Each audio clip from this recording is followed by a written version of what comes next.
Namaste. My name is Doyal and welcome to another episode of Sutra Talkies. The guest that we have today is a very cherished and notable alumni of Sutradhar. He is an embodiment of Vinay Sir's teaching and it is an honor for us to have him here. He has acted in many films across Bollywood, Tollywood and he has lent his voice in more than 3,000 voiceover projects. I introduce to you Mr. Sandeep Ved. Hey, thank you very much for having me here. Thank you for coming to the show, sir. My pleasure, my pleasure. It's like coming home for me. Coming back to my alma mater. So, when did you join Sutradhar? Was it 10 or 15 years back? Oh, Sutradhar, I think it was in 2003. 2003. It was my birthday when I joined Sutradhar. Okay. Yeah, not too many people know this, but it was on my birthday that my father and I came and we spoke to Vinay Bhai and paid the fees for my first acting workshop. How was your interview like? I'll tell you what, Vinay Bhai has grilled so many people in front of me that I felt my interview was a cakewalk. Okay. I'll tell you what happened. I had gone to another acting teacher called Akram Shah. Okay, I'm not sure if I want to mention his name here, but I had gone to another acting teacher. And when I took my father there, my father came out saying, this guy is a con man. We are not going to him. Okay. I was very upset with him. Come on, this guy is saying he'll place me in Bollywood and all of that, and then this guy's not. Okay. And then I came across Sutradhar's poster in my college. I used to study in St. Mary's College and I saw Sutradhar's poster. And then I went and I met Vinay Bhai alone. Okay. And I told him, वो acting करने की है और modeling करने की है. Modeling करते हैं. कौन मॉडल बड़ा एक्टर बना बताओ जरा. एक ही आदमी है जॉन अब्राहम बना. उसके अलावा कोई बना पड़ा. एक्टिंग बोले तो एक्टिंग करना, मॉडलिंग अलग रहती है. तुम्हारे को मॉडलिंग करने का तो this is not the right place for you. लेकिन एक्टिंग करने की है तो we can maybe teach you a little bit. सीख लेता हूं. And then when my father also came, it was a very smooth process. And what he told my dad was that the one thing I liked about your son is that when he was a little late also, he messaged and said that, I'm running a little late, I'll be there. In 2003, SMS? SMS. So he said, time की कदर करने वाले बहुत कम है sir. आपके बेटे को time की कदर है. And he has some potential, so I'll take him in. And the rest is history. उसके बाद मैं बहुत कम बार टाइम पे आया. I was not the most punctual student of his, but then he was gracious enough to bear with me and knock some sense into me and mold me into whatever I became. Okay, sir. Let's go back to even an earlier time. How were you as a child? Were you introverted or extroverted? What was your childhood like? And when did you know you wanted to be an actor? अरे वो तो मतलब I think मैं पैदा ही हुआ था और acting करनी शुरू कर दी थी. मैं बहुत ड्रामेबाज बच्चा था. Okay. एंड बचपन में भी मुझे याद है I was 4-5 years old when I used to watch a lot of television. Mahabharat, Ramayan, reruns देखना उसके. और 6 साल की उम्र में मैंने पहली फिल्म देखी अजूबा थिएटर में. काले चश्मे लगाकर गया था पिक्चर देखने. स्वैग 6 साल का था. स्वैग है उसमें. वो पिक्चर देखी मैंने. I said यार अब यही करना है. So as a 6-year-old आपके पेरेंट्स बोलते हैं कि यार ठीक है बच्चा है. बच्चे तो कुछ भी बोलते हैं. बड़ा होगा तो समझ आ जाएगी उसको. लेकिन समझ कभी आई नहीं. और उसके ठीक 10 साल बाद मैं 16 साल का था जब मैंने बोला कि नहीं यार यही करना है मुझे. And I think it was my 17th birthday when I joined Sutradhar. Your parents were supportive. They didn't mind. Yeah, I think they initially thought I'll take it up as a hobby. Okay. And they still thought I will pursue family business alongside or stuff like that. But when they saw how serious I was and बाकी कामों में कितना निकम्मा था, ठीक है यार और तो कुछ कर नहीं रहा है, यही कर रहा है ठीक ठाक तो कर ले. And I think वो हिंदी में कहावत है ना कि वो पूत के पैर पालने में नजर आ जाते हैं. तो कहीं उनको लगा कि भाई ये है कुछ तो कर लेगा. They encouraged me and supported me. I think that's very important कि भाई तुम जो करना चाहते हो करो, हम खड़े हैं तुम्हारे साथ. वो बोलना बहुत जरूरी है. मैं ऐसे कई पेरेंट्स होते हैं जो ये बोल देते हैं कि ठीक है अब जो करना है कर लो. कि इट वाज नॉट जस्ट जो करना है कर लो, तुम करो हम खड़े हैं. वो फर्क था. And I am fortunate to have a set of parents who were supportive and were proud of what I'm doing. Very nice. I'm happy for you. Don't call me sir, sir बहुत शरीफ सा लगता है, call मी Sandeep. Sir आदत से मजबूर है। I know. Okay. विनय भाई ने भी यही आदत हमको मतलब लिटरली मार मार के ठीक करवाई कि सर कौन है भाई यहाँ पे? मुझे भी बोलते रहते हो। सर नहीं बोलना, वो भाई बोलना। And I think that's very important. Just the change of that one word कि हेलो बोलने की जगह नमस्ते बोलो, सर बोलने की जगह भाई बोलो, वो ना एक बॉर्डर, एक बाउंड्री ब्रेक कर देता है आपकी। आप ज्यादा घुलते मिलते हैं, आप ज्यादा अपनेपन के साथ रहते हैं। तो I think that's something that's been taught to me and I still follow. I will try my best, भाई।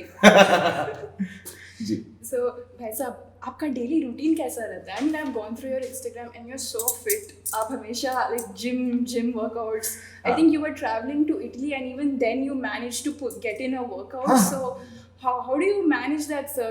Don't you like how do you balance it? सबसे पहले सर नहीं संदीप बोलो चलेगा, भाई साहब भी मत बोलो, संदीप चलेगा। तो नहीं यार, मैनेज क्या करना होता है? देखो ऐसा था कि जब मैं सूत्रधार में था ना, मुझे बहुत ज्यादा ताने मिलते थे इस बारे में, क्योंकि मैं बहुत आउट ऑफ शेप था। संदीप बहुत बेडौला है, ऐसा कई बार सुना है मैंने, ना सिर्फ विनय भाई के मुंह से बल्कि आसपास के कई लोगों के मुंह से। तो मैं एक्चुअली बहुत आउट ऑफ शेप था, बहुत फूडी था और अपने कामों में बिजी। आपके पास फिटनेस के लिए टाइम कहाँ है? Because fitness is not just about that 1 hour in the gym, it's also about what you do in the remaining 23 hours। तो 24-25 की उम्र तक तो मतलब मैंने काफी लाइट लिया, जैसे हम हैदराबादी में बोलते हैं। लेकिन फिर जब समझ में आया कि भाई आपको अगर एक्टर बनना है और अगर स्क्रीन पर ढंग का दिखना है तो आपको एक लेवल की फिटनेस तो चाहिए। तो मैंने शुरुआत की थी और ये नहीं सोचा था कि मैं इतना आगे तक जाऊंगा। शुरुआत में बस ये सोचा था कि कुछ वेट लूज करना है और कुछ शेप में आना है। बट अब एक बार जब आपको उस चीज की लत लग जाती है ना, तो फिर वो it is literally your biggest and your best possible addiction. तो फिर मैं दुनिया में जहां भी हूँ, मैं जो भी कर रहा हूँ, कोशिश यही होती है कि दिन का 1 से 1.5 घंटा निकाल कर एक वर्कआउट किया जाए। और उसके अलावा जब आप कहीं बाहर जाते हैं खाने के लिए या घर पर खाते हैं तो एक तमीज से खाया जाए कि आपके मैक्रोस ठीक होने चाहिए, आपकी डाइट में ज्यादा उतार चढ़ाव ना आए। तो ये तो है, ये थोड़ी तपस्या है, करनी पड़ती है। आपका तपस्या, इट इज बेयरिंग फ्रूट। उम्मीद तो यही है। What's your daily routine like, Sandeep ji? I don't think there is any set routine that I can say that I have. Okay. Because हम एक्टर्स का तो यही होता है कि जब काम होता है तब बहुत काम होता है, जब नहीं होता तो कोई काम नहीं होता। तो मैं on a shoot day तो then it's early in the morning at 6 a.m. 7 a.m. और then it's a night shoot, तो फिर आप दिन में सो रहे हो और रात में शूट कर रहे हो। तो आपका सिस्टम, आपका routine, it all just goes out the window. तो मेरा कोई सेट रूटीन नहीं है, बट आपको मैं आमतौर पर मेरा दिन बताऊं तो शुरू होता है मेरी बेटी को स्कूल भेजने से। तो सुबह के 6:45 से आप उठते हो, फिर उसको बार बार बुला रहे खाना खाओ, फिर तैयार करो, फिर बस स्टॉप पे छोड़ो। उसके बाद I try to slip in quick workout in the morning only. या तो आपने थोड़ा कार्डियो कर लिया, या मैंने किक बॉक्सिंग क्लास भी शुरू की है, तो the instructor comes and I do a kickboxing session. Okay. And then the day starts. Then there is since I'm also a voice artist, then recordings start coming in. In fact, अभी यहाँ पहुँचा, उसके just पहले एक recording last minute में आई थी, वो खत्म की। Okay. अभी यहाँ मैं सीढ़ियाँ चढ़ रहा था तो एक और मैसेज आया, प्लीज शेयर योर सैंपल्स। तो वो चलता रहता है, so it's always on the go. तो जो लोग इस इंडस्ट्री से नहीं है उनको ये समझा पाना और इसकी आदत डलवाना बहुत मुश्किल है। जैसे मेरी अभी जो वाइफ है वो कॉर्पोरेट बैकग्राउंड से है, तो उनको बिल्कुल समझ में नहीं आता था कि एक्टिंग इंडस्ट्री काम कैसे करती है। वो भी आपकी तरह पूछी थी आपका रूटीन क्या है। तो रूटीन कुछ नहीं होता हमारा। हम फ्राइडे नाइट को बैठे नेटफ्लिक्स कर रहे हैं और सडनली एक मैसेज आता है कि अर्जेंट रिकॉर्डिंग है, अभी करनी है। तो मैं रात को 11:30 बजे अपना, मेरे पास होम स्टूडियो है, 11:30 बजे मैं होम स्टूडियो खोल के रिकॉर्ड कर रहा हूँ। और वो परेशान कि फ्राइडे नाइट, सैटरडे नाइट कौन रिकॉर्डिंग करता है। उनके लिए तो वही होता है ना, फ्राइडे आफ्टरनून इवनिंग के बाद जो दुकान बंद होती है वो मंडे मॉर्निंग खुलती है। हमारे केस में ऐसा कुछ नहीं है, हमारी दुकान जब चाहे हमको। एंड अब शायद उसको थोड़ी आदत लग गई है कि हाँ ये इसे कभी भी बुलावा आ सकता है। और but the fortunate part is कि मुझे कहीं जाने की जरूरत नहीं होती। मैं बस अपने होम स्टूडियो में जाके वहीं से रिकॉर्ड करके आधे घंटे में, 15 मिनट में I can get back to regular life. Okay. So I'm a classical dancer, and we have to keep maintaining our body conditioning. We have to keep practicing. It's sort of riyaz. So you being a voice artist and an actor, do you have any riyaz as such, and could you walk us through it? I tell you, ये चीज मैंने फिर भी विनय भाई से सीखी है। वो मुझे याद है जब हम लोग प्ले करते थे साथ में, तो वो बोलते थे कि मैं जब एक्टिंग करता हूँ ना, तो he also acts and he also directs. तो कहते थे जब मैं एक्टिंग करता हूँ और उसी शो को डायरेक्ट भी करता हूँ ना, तो मेरे एक कैरेक्टर का जो भार है वो मुझ पे कम हो जाता है। मुझे पता है कि मैं एज एन एक्टर नहाते नहाते भी डायलॉग याद कर रहा हूँ, तो या फिर मैं कुछ भी, मैं खाना भी खा रहा हूँ तो मैं अपने रोल के बारे में सोच रहा हूँ, मैं गाड़ी भी चला रहा हूँ तो मैं अपने डायलॉग्स याद कर रहा हूँ। ये चीज मैंने उनसे सीखी।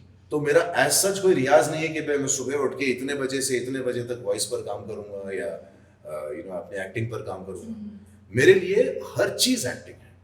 मैं अगर आपसे बैठा अभी बात भी कर रहा हूँ तो मैं आपकी मैनरिज्म्स को ऑब्जर्व कर रहा हूँ, आपके कैरेक्टर को समझ रहा हूँ और कहीं शायद उसको इनकॉर्पोरेट कर लूँ कहीं पे, और ऐसा कई बार हुआ है। आप ऑब्जर्व करना और इम्प्रोवाइज करना is something that has been taught to us, and we do this like breathing. And when it comes to specifically working on my voice, I think the best time that I rehearse is when I drive. Okay. आप बॉम्बे में हो, आपकी छोटी से छोटी drive भी आधे घंटे की होगी। Yes. तो बॉम्बे की ट्रैफिक का एक एडवांटेज ये है कि कुछ रिहर्सल टाइम मिल जाता है, तो आप अपनी वॉइस की एक्सरसाइजेस कर लें, आप बेस एक्सप्लोर कर लें, आप हाई नोट्स एक्सप्लोर कर लें, तो चलता रहेगा। So Vinay sir always keeps saying this quote, agar if you understand how to breathe, you know how to act. What, did you figure that out? Because I'm still clueless about it. I think being clueless is good, because when you're clueless, you're still trying to figure it out. And it is a process of figuring it out throughout life. I think जिस दिन आपको लगा कि आपने सब सीख लिया है, that's the end of your journey. And you don't want to do that. But yes, definitely. Breathing का फायदा मुझे एक्टिंग के साथ साथ वॉइसिंग में भी काफ़ी हुआ है। और एक म्यूजिक की समझ, हमने बीट्स पर भी काफ़ी काम किया हमारी वर्कशॉप में।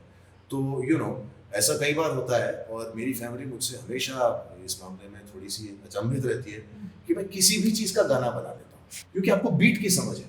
हमारा एक मोनोलॉग है रघुनाथ जी का, आपने भी किया होगा वो, मैं शराब पीते वक्त कोई भी रिस्क नहीं लेता, इस कान की खबर उस कान को नहीं होती।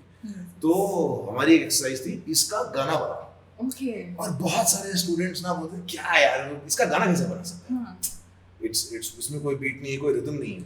तो मुझे याद है मेरी एक दोस्त ने बोला था कि तुम बताओ कैसे बना सकते हो गाना इसका। मैंने कहा कोई भी गाना दे दो मैं बना दूंगा। कहते तुम्हारा फेवरेट गाना बना। तो तब रंग दे बसंती रिलीज हुई थी। मैं शराब पीते वक्त कोई रिस्क नहीं लेता, मैं शराब पीते वक्त कोई रिस्क नहीं लेता, मैं शराब पीते वक्त ऑफिस से घर आता हूँ, काली अलमारी से मैं दारू नहीं। तो ये मैंने आधा पूरा मोनोलॉग ऐसे गा दिया और तुरंत गाया, एक्सटेम्पोर गाया।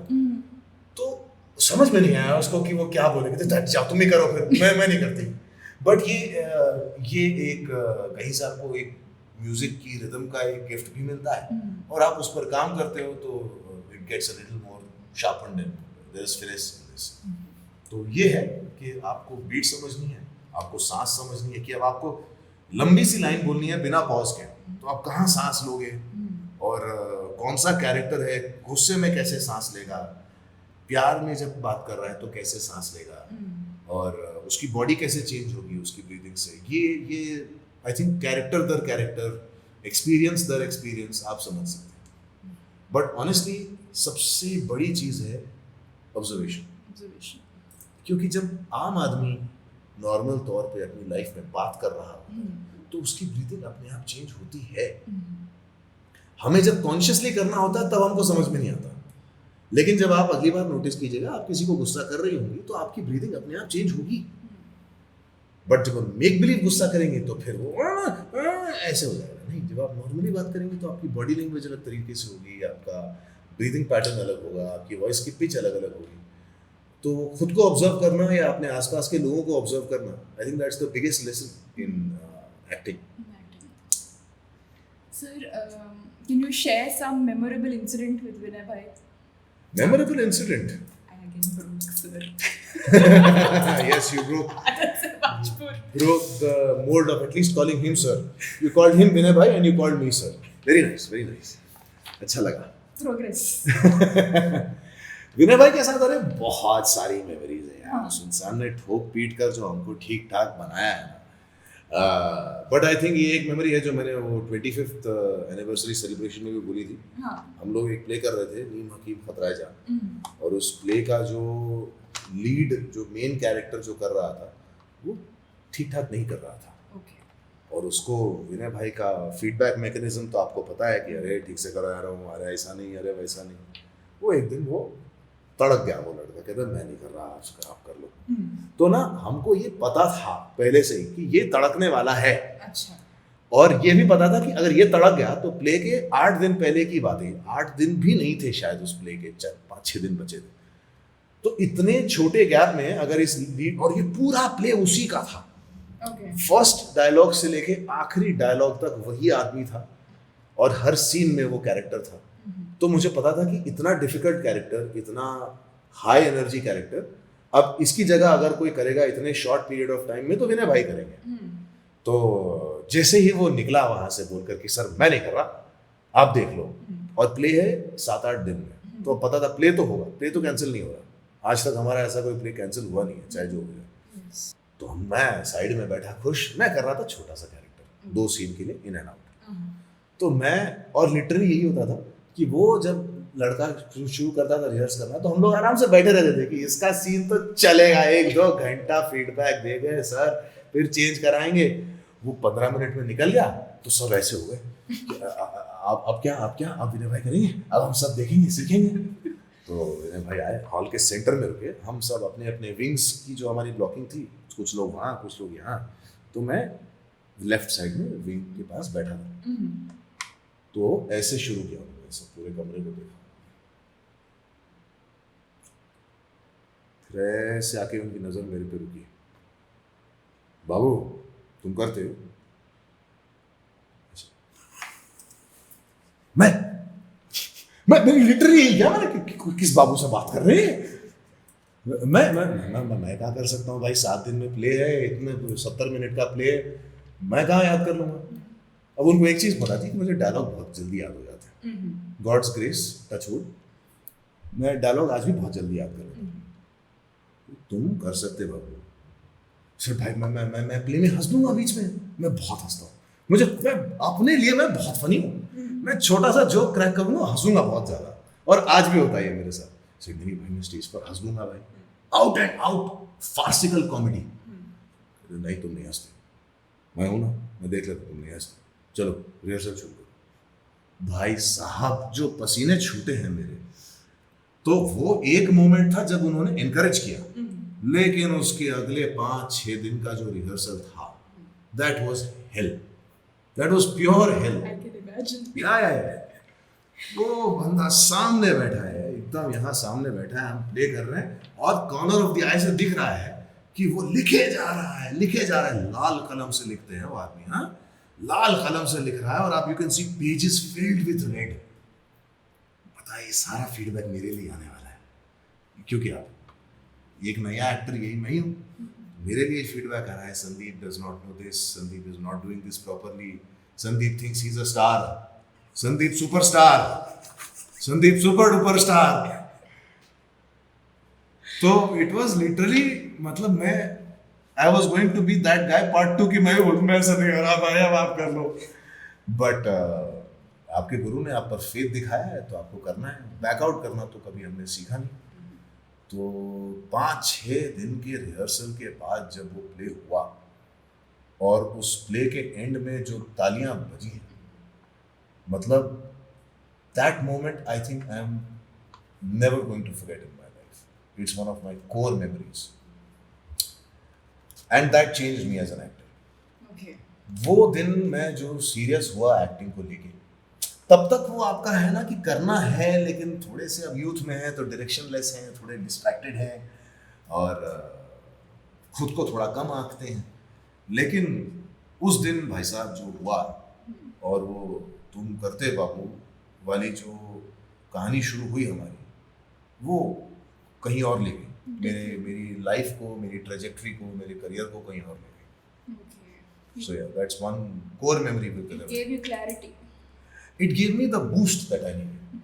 देखिए क्लैरिटी आपको होती है कि आप अच्छे एक्टर हैं, लेकिन एक इतना बड़ा आदमी जब आप पर भरोसा करता है ना और बोलता है कि तुम कर सकते, तो फिर आप अपने लिए नहीं, आप उस भरोसे के लिए करते हो। Definitely, sir. If given a chance today, would you do theatre again? Definitely अब बस मौका ऐसा है कि वो एक साथ इतना सारा वक्त निकाल पाना कभी कभी मुश्किल हो जाता है। It's not just career, it's also family responsibilities, travel. मैं एक साथ एक महीना एक शहर में होता ही नहीं हूँ, तो मैं कहाँ कैसे रिहर्स करूँ। But at some point of time, maybe when I do have the luxury of time, I would like to get back on stage. How was your transition from theatre to films? I think I wanted to do cinema always. मतलब मुझे ये था कि मुझे eventually cinema करना है, films करनी है, I want to act for the screen. And जितना सीखा हूँ मैं उसमें एक बहुत बड़ा हिस्सा सिनेमा को देखकर सीखा। मैंने विनय भाई से सीखा है, एक्टिंग की है, थिएटर करते करते सीखा है, लेकिन जो वॉच एंड लर्न वाला जो मेरा मैकेनिज्म रहा है वो सिनेमा को देख कर ही रहा है। And I have been enthralled by the larger than life cinema that happens. So while after a point of time जब आपको वर्ल्ड सिनेमा की समझ आती है, जब इंटीमेट सिनेमा की समझ आती है, तो फिर बात अलग होती है। बट आपका इनिशियल, जैसे मैंने कहा मेरी पहली फिल्म थिएटर में अजूबा थी, वो एक लार्जर देन लाइफ फिल्म थी। तो वो लार्जर देन लाइफ काम करने का जज्बा और एक इमोशन तो हमेशा से था। तो जब वो करने का मौका मिला तो I lapped it up like a hungry man laps up his food. And थोड़ा सा चैनल करना पड़ता है अपने परफॉर्मेंस को बिटवीन थिएटर एंड फिल्म्स। तो जो मैं समझ सकता हूँ वो ये था कि आप अगर थिएटर में 100 दे रहे हैं तो आपको सिनेमा में या कैमरा पे 30 देना है या 40 देना है, डिपेंडिंग। बट वो खुद को कंट्रोल कर पाना ये थोड़ा सा ना इनिशियली मेरे लिए मुश्किल था। तो मेरे इनिशियल फ्यू परफॉर्मेंसेस जब मैं भी ऊपर हटकर देखता हूँ तो काफ़ी लाउड थे। इनफैक्ट अंटिल रिसेंटली भी मैं खुद को चैनल कर ही रहा था। अभी तक मैं उम्मीद करता हूँ कि अब पहुँच गया हूँ 30-40 वाले जोन में। बट वो और 30-40 में कौन सा 30-40 देना है? आपके पास है 100, ये वाला 30 देना है, ये वाला 30 देना है या ये वाला 30 देना है, आपको नहीं पता। तो या इन दोनों के बीच का कोई 30 देना है। बट वो जब आप समझ जाते हो तब आपके परफॉर्मेंसेस में वो एक निखार आता है, वो एक फिनेस आती है, विच आई कैन होपफुली सी, थोड़ी सी आ रही है। Wonderful, sir. How do you prepare for your characters? Do you have any pre-preparation, or like some actors they listen to music before? How are the few moments before the lights get switched on, before you hear action? What goes on in those moments in your head? I try to remain as calm as possible. Okay. मेरे लिए कोई calming music per se नहीं है। हाँ. मैं अपनी vanity में I try to remain as calm, watch some content that is similar to my character. Okay. Not to get inspired from that particular actor's performance, but you know to be in that zone. You know what I'm saying? Yes. तो मैं अपने zone वाला content देखता हूँ, अपने zone में रहता हूँ, स्क्रिप्ट जितनी बार हो सके मन में याद करना या पढ़ के याद करना वो कर लेता हूँ। लेकिन जैसा मैंने कहा कि डायलॉग्स मुझे ठीक ठाक याद हो जाते हैं, तो बार बार स्क्रिप्ट को देखने की जरूरत नहीं पड़ती। आप मन में बस वो याद करते रहो, आप मेंटली खुद को प्लेस करते रहो और फिर आप जाकर डायरेक्टर के हाथ में सब छोड़ दो। वो जानता है, वो उसका बेबी है। आप बस एक नर्स हो जो उस बेबी को बाहर ला रही है। फिल्म वो सीन का लिखा हर डायलॉग उसका बेबी है। तो you give it all to the director and let him mould you. Very well put, sir. Sandeep, is there any with which director did you have a lot of fun or like working? Let me ask it again. In which film, or is there any memorable, the most memorable shooting experience for you till date? I think the most memorable character जो मैंने किया था, Okay. मैं आपको वो बता सकता हूँ ठीक है. कि ये जो एक मेरी वेब सीरीज आई थी कॉल्ड 3 C's, अच्छा. सोनी लिव पर आई थी और उसमें मेरा कैरेक्टर का नाम था बॉब इजाबेल। Okay. वो एक फिशरमैन है हाँ. और फिशरमैन के आड़ में वो स्मगलिंग करता है। Okay, interesting. वो डायमंड स्मगलिंग करता है और उसकी एक रुद्राक्ष की माला होती है जो इस शो की जो हमारी फीमेल लीड्स थी वो चुरा ले जाती है और उस रुद्राक्ष की माला में अंदर हीरे होते हैं, 25 करोड़ के हीरे। तो वो एक नंबर का पागल आदमी है। वो ऐसे से बात करेगा, फिर सडनली एक्साइट हो जाएगा, फिर ऐसे बात करेगा और बात करते करते किसी के हाथ पे चाकू मार देगा। I saw that in your show reel. या तो उस कैरेक्टर के ना 2 बहुत लंबे लंबे मोनोलॉग्स थे और अनफॉर्चुनेटली वो फाइनल एडिट में आ नहीं पाए। बट वो जब हम शूट कर रहे थे ना तो पूरा सेट हंस रहा था। तो वो एक थिएटर वाली फील आई कि आप शूट तो कर रहे हो, सिर्फ कैमरा के लिए शूट कर रहे हो, लेकिन डायरेक्टर ने आपको दे दिया खुली छूट और आपको एक सांस में पूरा मोनोलॉग बोलना है। Okay. और आप एनिमेटेड भी हो, फिर बैठे भी हो, आपको लाइट भी लेनी है और कैमरा फ्रेम से बाहर भी नहीं जाना है, but at the same time be in your element. तो वो करते हुए जो मुझे मजा आया वो I think it's one of my most favourite characters and one of my most favourite shooting experiences. It's nice. So as actors, we are all, we have to constantly be in touch with our emotions, and we need to, we need to emote on command. Yes. So was there any instance where you couldn't do that, where you struggled, and how did you overcome that? And also one more question: how do you prevent or manage emotional burnout? Good question. Yeah, there have been times where, as an actor, you struggle to portray your emotions. But what has worked for me is just trying to find some sort of stillness. And sometimes I just boost myself up. When you find a quiet corner and then you boost yourself up. Come on. 2-4 गालियाँ निकालो आप. कर सकता है तू करेगा. चल. And then it happens. But then there are scenes that are really emotionally demanding, and when you really need to bring out a side that does not require you to be boosted up so much, then you go to a quiet space and you calm yourself down, and then you reach that point in your mind जहाँ से वो emotion का trigger होता है। और ये एक चीज़ मैंने हाल ही में सीखी है जो बहुत important है। हम लोग as actors ना कई बार डायलॉग्स का इमोशन एक्सप्रेस करने की कोशिश करते हैं, बट हम उन डायलॉग्स के पीछे का मीनिंग जो है वो एक्सप्लोर नहीं करते। और वो मीनिंग मेरे हिसाब से कैसे एक्सप्लोर होता है कि आप उसे अपनी भाषा में बोलें या अपनी भाषा में समझें। अब अगर इंग्लिश में कोई लाइन है जिसे आपको बोलनी है तो आप बोलेंगे उसे इंग्लिश में, लेकिन अगर उसका मीनिंग आपने अपनी भाषा में मन में सोच लिया और आपने वो एक बार बोलकर समझ लिया कि हाँ मेरी भाषा में बोलूंगा तो मैं ऐसे बोलूंगा, और फिर आप इमोशन वही रखें, बस वर्ड्स की चादर जो है वो इंग्लिश की ओढ़ दें उसको, तो वो बहुत अच्छे से एक्सप्रेस हो पाता है। You really can change when you internalise it in your language. मैं हिंदी में सोचता हूँ, हालांकि विनय भाई अग्री नहीं करेंगे, इंग्लिश वाले हैं भाई तुम तो वो बोलेंगे, बट मैं हिंदी में सोचता हूँ। अच्छा। और अगर आपकी लाइन हिंदी में भी हो सकती है, लेकिन उस भाषा में जैसे आप आमतौर पर इस्तेमाल नहीं करते, तो आप उसका मतलब समझें और उस मतलब को आप जब अपनी भाषा में अपने तरीके से बोलें तो कैसे बोलें वो आप सोचें। एक आध बार उसी तरह से बोल के उस तरीके को याद रखें और फिर उस पर बस वो शब्द जोड़ दें और फिर आप बोलें, देखिए आपका डेफिनेटली फर्क पड़ेगा। Try this. You should.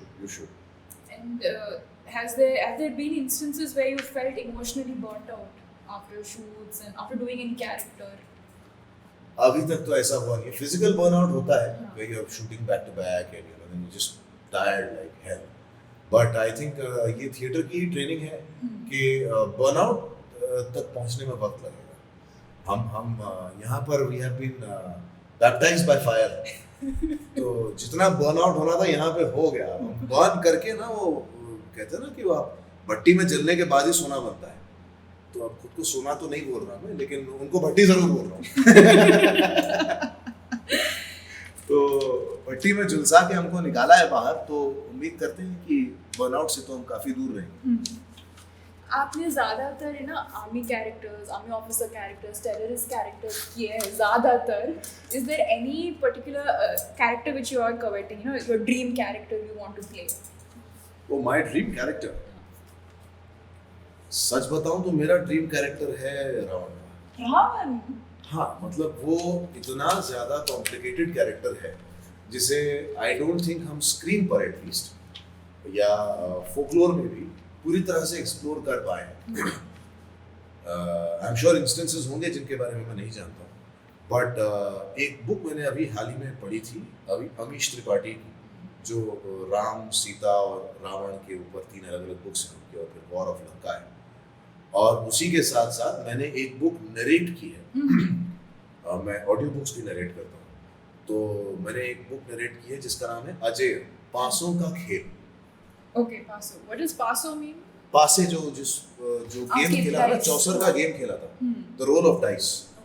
तो अगर आपने महाभारत पढ़ी है तो आपको पता होगा कि उन लोगों ने चौसर का गेम खेला था, पांडवों और कौरवों ने, और उस गेम में पांडव अपना सब कुछ हार गए थे। तो ये जो पासों का खेल नाम की किताब मैंने रिकॉर्ड की, 26 घंटे की ऑडियो बुक है, ऑडिबल पे। उसमें ना, that is a book where the entire Mahabharata has been narrated from the perspective of Duryodhan. Okay. What if Duryodhan was not exactly a villain? जैसे एकदम ब्लैक एंड व्हाइट में हम पेस्ट कर देते हैं ना कि रावण बुरा, राम अच्छा, दुर्योधन बुरा, अर्जुन और पांडव अच्छे। What if that was not the case? Okay. Because everyone has grey. Yes. कोई भी आदमी, at least to the best of my knowledge, पूरी तरह से ब्लैक नहीं हो सकता या पूरी तरह से व्हाइट भी नहीं हो सकता। मर्यादा पुरुषोत्तम राम ने भी कुछ गलतियां की होंगी और रावण में भी कुछ अच्छाइयां होंगी। तो ये जो बुक थी, ये दोनों बुक्स, जो अमीश त्रिपाठी की version of Ravana and Anand Neelakantan की book from the perspective of Duryodhana, ये आपको मौका देते हैं बहुत सारे टाइपकास्टेड और नेग्लेक्टेड कैरेक्टर्स को एक नई लाइट में देखने का। तो आप जब रावण के बारे में सोचते हैं तो सिर्फ बुरा ही सोचते हैं ना, कि उसने सीता माता का अपहरण किया और राम जी के साथ युद्ध किया और वो मर गए। महातपस्वी है रावण, महातपस्वी है, वो महाज्ञानी है। और हाल ही में मैंने एक प्ले देखा था जो मेरे हिसाब से सबको देखना चाहिए, आशुतोष राणा जी का प्ले है, हमारे राम नाम का। उसमें उन्होंने जिस तरह से रावण को पोर्ट्रे किया है और जिस तरह से करना चाहिए कि वो राक्षस था, वो अहंकारी था, उसने घोर पाप भी किए, लेकिन उन पापों के पीछे की वजह शायद कुछ और थी।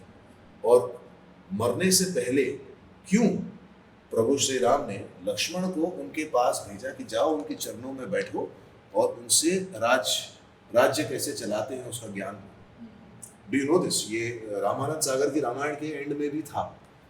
जब रावण मरने वाला होता है, लक्ष्मण को भेजा जाता है उनके चरणों में बैठ के उनसे ब्रह्म ज्ञान प्राप्त करने का। और लक्ष्मण पहले बहुत वो हो जाता है कि यार मुझे आप इसके पास भेज रहे हो, इस नीच पापी दुष्ट के पास।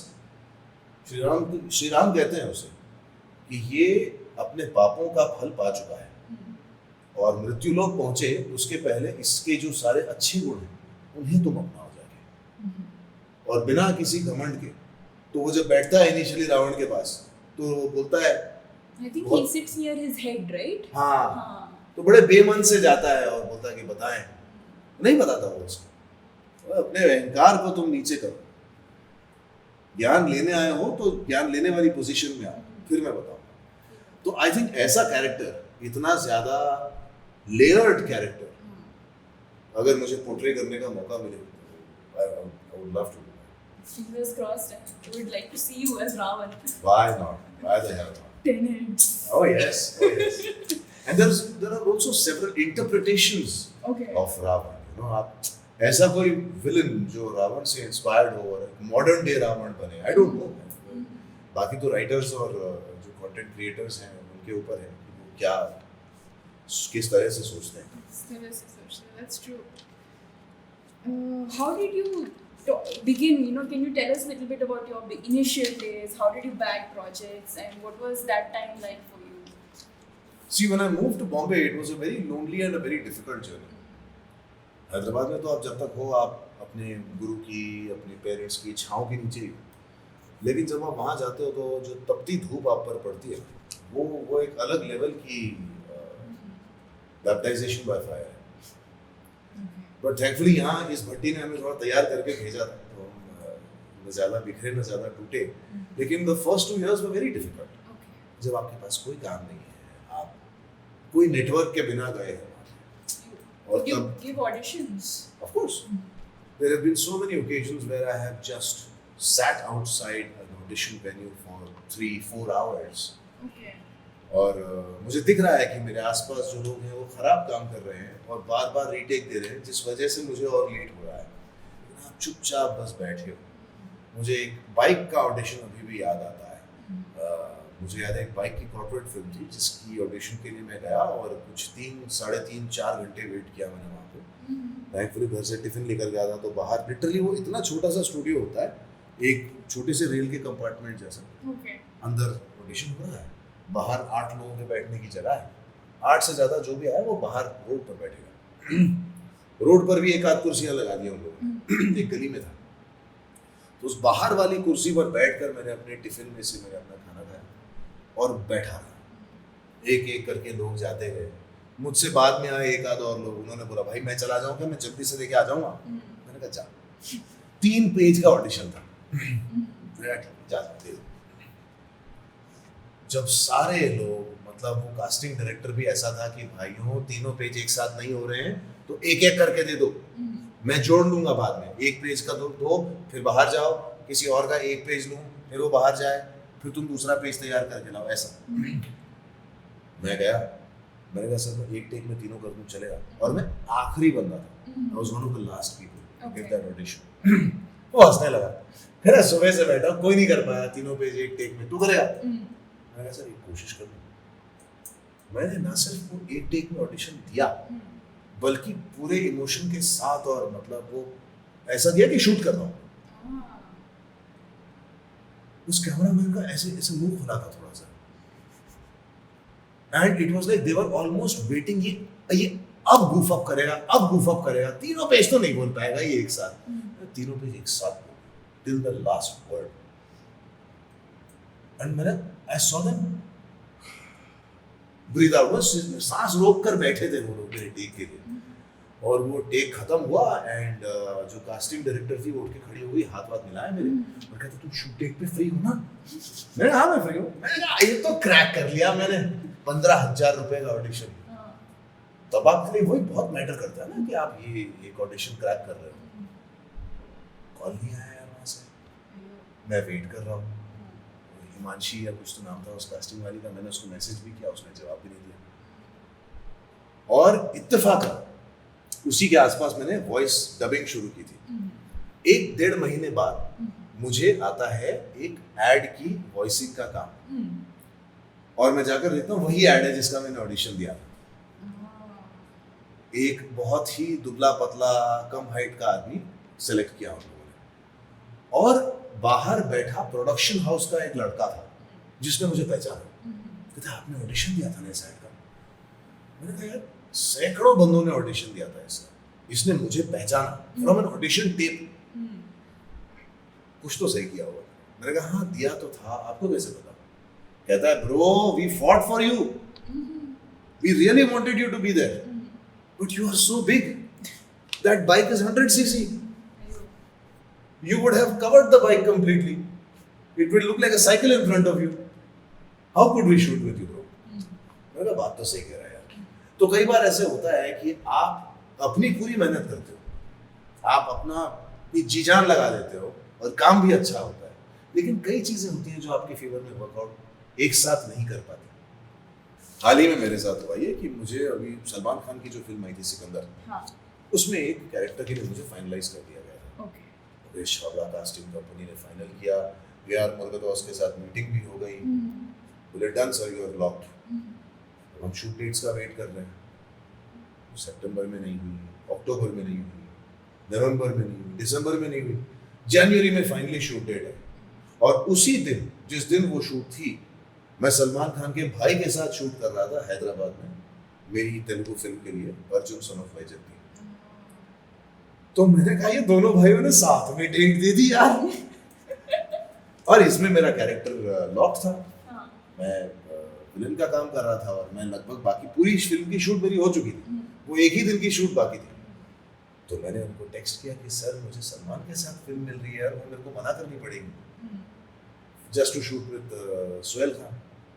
कहते हैं सॉरी सर, ना सोहेल भाई डेट चेंज कर रहा है ना सलमान भाई डेट चेंज कर रहा है। How did you manage? I did not. I had to let go of the Salman Khan film. I told Sohail bhai on the shoot, sir आपकी वजह से आपके भाई के साथ मैंने फिल्म नहीं की। कहते अरे यार sad, sorry can't help. But ऐसा होता है कि आप अपना बेस्ट दे देते हो, लेकिन सितारे जो हैं वो even they need to align. So sometimes the stars align, sometimes they don't.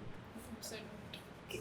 So for this next set of questions, just be very quick. You can answer like in a sentence or in a word. It's up to you. Let's go. Yeah. How many languages can you speak? 3 languages fluently, Hindi, English and Telugu, और सिंधी और Punjabi manage कर लेता हूँ। अच्छा. What's your comfort food? Rajma चावल।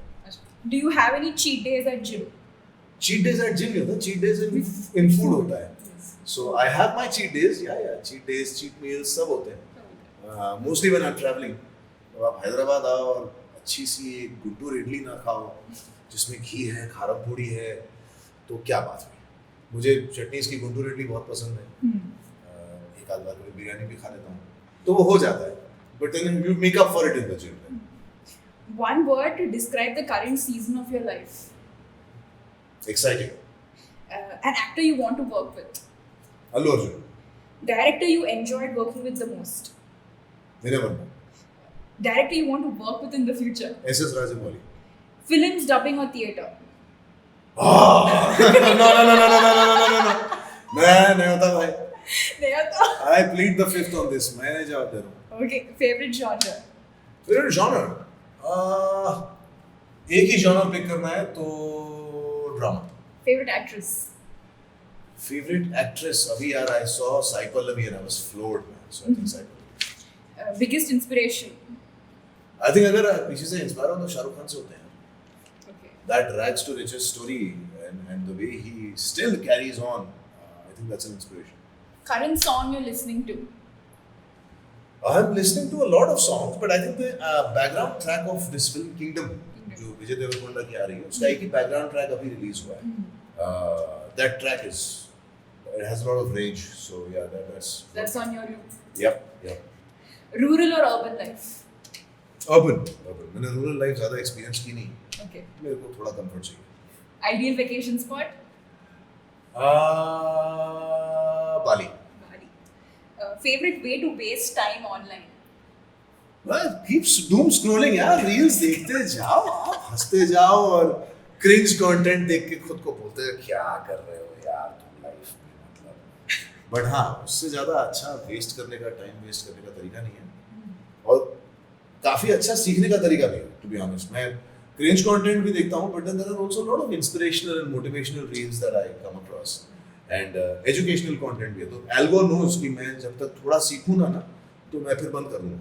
तो बीच में मुझे एक थोड़ा सा लर्निंग मोटिवेशनल वाली रील भी भेजती रहती है और वर्कआउट रील्स भेजती रहती है, तो अपना फॉर्म सुधारना और कोई एक नई एक्सरसाइज का वेरिएशन सीखना, या I keep doing that. What's your breakfast of champions? मेरा breakfast of champions is a 6 egg omelette। 6 egg omelette, okay. उसमें से 4 होल होंगे, 2 सफेद होंगे। Okay. If you had been arrested with no explanation, what would your friends and family assume that you had done?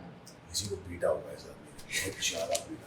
Violent, huh? नहीं, मेरे अंदर का जो जानवर है ना वो बहुत सालों से डॉर्मेंट है। तो अगर किसी दिन या तो ठोक दिया होगा किसी को गाड़ी से। I'm not a very good driver. Okay. तो when my father and even my wife now when they sit with me, वो एक हाथ हमेशा हैंडल पे होता है, ऐसे होता है। मुझे खुद में बहुत कॉन्फिडेंस है कि मैं देखो यार मैं सच से निकालूंगा और फट से निकालूंगा, बट वो आसपास वाले लोगों को अगर मैं बोलूं कि मैं जेल में हूं तो सबसे पहले यही शायद पूछेंगे कि किसको ठोक दिया। Okay. Books or movies? I would love to say books, but I watch more movies than I read books. So cinema. Okay. Biggest fear? Being alone. Purpose of your life? Summing it up in one sentence would be difficult, but I think purpose of my life is to fulfill my destiny, make a change, give back to society, and love. I think I just there's a lot of love that I want to give and receive. That's the purpose of my life, and also to act. I think I'm born to act. Wonderful. Okay. So with this segment, I would like to ask you to do a voiceover in any character which you enjoy doing, and maybe you could say your tagline. So we always begin with hello, namaste, adab. So Okay. can you do that in a voiceover of any character which you are comfortable with? Comfortable, and one of my most memorable characters has to be Pushpa. Okay. Hello, so that kind of bro. Hello, namaste, adab. So even when you're dubbing, you do all these expressions when Oh, you're yeah. in the dialogues? Yeah. See, the best part about being an actor and a dubbing artist is both these professions complement each other. Mhm. Being a voice artist, when I am acting on screen, I know मुझे pause कब लेना है, कहाँ gravitas लाना है आवाज में, और मेरा कैरेक्टर को कैसे हाइटन करना है अपनी आवाज से. एंड जब मैं डब कर रहा हूँ तो मैं एक्टर हूँ, Yes. तो मुझे उस एक्टर की परफॉर्मेंस के साथ सिंक करने में बहुत आसानी होती है. Okay. तो आपने एक बार उस कैरेक्टर को पकड़ लिया, चाहे वो कर कोई और रहा है, लेकिन जब आपने उसको पकड़ लिया तो then you two are in sync. तो जब मैंने वो पुष्पा किया था तो मुझे याद है मैं वो कॉटन लगा के जब मैं बात कर रहा था, my dubbing director was so happy with me and she was like भाई तू सही कास्टिंग है यार इसके लिए. तो मैं पुष्पा भी बना हुआ था, पुष्पा का फैन भी बना हुआ था, और वहाँ पे हाई हाई हाई कर रहा था, मैं भी यहाँ पे हाई हाई हाई कर रहा हूँ. तो yeah, it was I think that's one very very memorable character that I've done. Okay. Would you like to give any advice to our audience and to upcoming actors? Oh, lots of advices. I think बहुत ज़्यादा ज़रूरी है कि आप तैयार हो. I think एक होड़ है अभी लोगों की जिन्हें एक्टर बनना है, लेकिन एक्टर बनने के लिए क्या करना है उन्हें पता नहीं. Advice for young actors is lots of advices. I think the first thing is that they need to be prepared. मेरे जैसे मैं बोला था ना, मैं एक्टिंग करूंगा, मॉडलिंग भी करूंगा, मैं करता हूँ बोल के मैं पहुंच गया था विनय भाई के पास. अगर मुझे तब विनय भाई जैसा गुरु नहीं मिलता जो मुझे मोल्ड करके समझाता है एक्टिंग क्या होती है, थिएटर क्या होता है, डिसिप्लिन क्या होता है, एक एक्टर को तैयारी कैसे करनी होती है. एज आप ना और कोई भी प्रोफेशन कर लो, जॉब कर लो, बिजनेस खोल लो, कुछ भी कर लो, आपका प्रोफेशन और आपका पर्सनैलिटी जो है वो अलग अलग होता है. आप जूते बेच रहे हो, आप यहाँ अंदर से कितने अच्छे आदमी हो आपको फर्क नहीं पड़ता. आप किसी कॉल सेंटर में काम कर रहे हो या किसी आईटी फील्ड में काम कर रहे हो, you are only your job there and as a person you are someone else. But when you are an actor, आपकी पर्सनैलिटी ही आपके कैरेक्टर के साथ थोड़ी बहुत मेल जोल खाती है. So each of your characters is an extension of yourself. तो जब पेड़ ही स्ट्रांग नहीं होगा तो उसका एक्सटेंशन, उसकी जो ब्रांच है वो कैसे स्ट्रांग होगी. तो आपको अपना जो तना है, अपनी जो जड़ें हैं, उनको मजबूत करना है, ताकि फिर आपका जो हर एक्सटेंशन है, आपकी हर ब्रांच जो है वो भी उतनी हेल्दी हो और उसमें से उतनी अच्छे फ्रूट्स भी निकले. तो तैयारी करनी बहुत ज़रूरी है. और रील्स पे सिंक में बोलना एक्टिंग नहीं होती है. डब करना, डब स्मैश पे डब करना और एक्चुअल लाइफ में डब करने में बहुत फ़र्क होता है. Actors need to understand this. And one very important thing that actors need to understand is that they don't need to be desperate for work. They need to improve themselves. और आज की तारीख में तो दुनिया इतनी बदल चुकी है that आप कहीं से भी अपना कंटेंट बना सकते हैं, कहीं से भी खुद को प्रूव कर सकते हैं. You don't need to be desperate and go out looking for work or beg for work. There are several avenues. But अगर आपको यही करना है तो आप पकड़बंदी के साथ यही करें और अलग अलग तरीकों से करें. सिर्फ थिएटर करना है, आप सिर्फ थिएटर करें, लेकिन साथ में कुछ और फिगर आउट करें कि आपकी पेट की भूख जो है वो मिटी रहे. नहीं तो पेट की भूख फिर जब ओवर पावर कर जाती है ना तो प्रॉब्लम हो जाती है. Don't let your dreams die but also fulfill your stomach. That's important. Happy stomach, then I can focus on the dreams. Exactly. वो अगेन प्योरिस्ट होते हैं जो भूखे पेट भी काम कर लेते हैं. But after a point of time, your body gives away. Your body, your mind gives away. So कुछ दिनों के लिए चल जाता है कि आपने मतलब एक लीप ऑफ फेथ ले ली और कुछ महीनों में कुछ फिगर आउट कर लिया तो अच्छी बात है. जैसे मेरे साथ भी अगर इनिशियल 2 साल में ही मुझे वॉइसिंग करियर का सपोर्ट नहीं मिलता तो एज एन एक्टर मैं शायद आज तक सस्टेन नहीं कर पाता. तो you need to figure out a way that you can sustain yourself. Do you ever think of having a backup plan? A lot of people suggested that I have backup plans, but I never wanted plan B. Okay. मेरे लिए plan B जो बोल सकते हैं या plan A1 जो बोल सकते हैं वो वॉइसिंग थी जो सेम परफॉर्मिंग फील्ड से ही रिलेटेड थी. तो मैंने हाँ बोली उसके लिए और डबिंग करते करते भी मैंने एक्टिंग की और एक्टिंग करते करते भी मैंने एक्टिंग ही की. तो मेरे लिए वही था और नहीं मुझे कभी ज़रूरत नहीं पड़ी प्लान बी की और कभी मैंने सोचा भी नहीं मुझे कुछ और करना है. Thank you very much, Sandeep, for coming on to the show. My and pleasure. Before we leave, one last question. How do you want to be remembered? Oh, very interesting. I would like to be remembered as someone who was very honest. उसने acting की तो बड़ी honesty के साथ की, उसने प्यार किया तो बड़ी ऑनेस्टी के साथ किया, उसने लोगों के साथ जैसा भी बर्ताव किया, he was very honest. आदमी अगर अच्छा लगा तो अच्छा लगा, नहीं लगा तो नहीं लगा, लेकिन आदमी ऑनेस्ट था. ऐसा बोले मेरे बारे में तो मेरे लिए काफ़ी है. और साथ में अगर एक बहुत अच्छा एक्टर और बहुत अच्छा बाप और बहुत अच्छा पति भी बोल दे तो मैं माइंड नहीं करूँगा. बिल्कुल. Thank you so much, Sandeep. And that's all for today's episode. Catch you in the next one.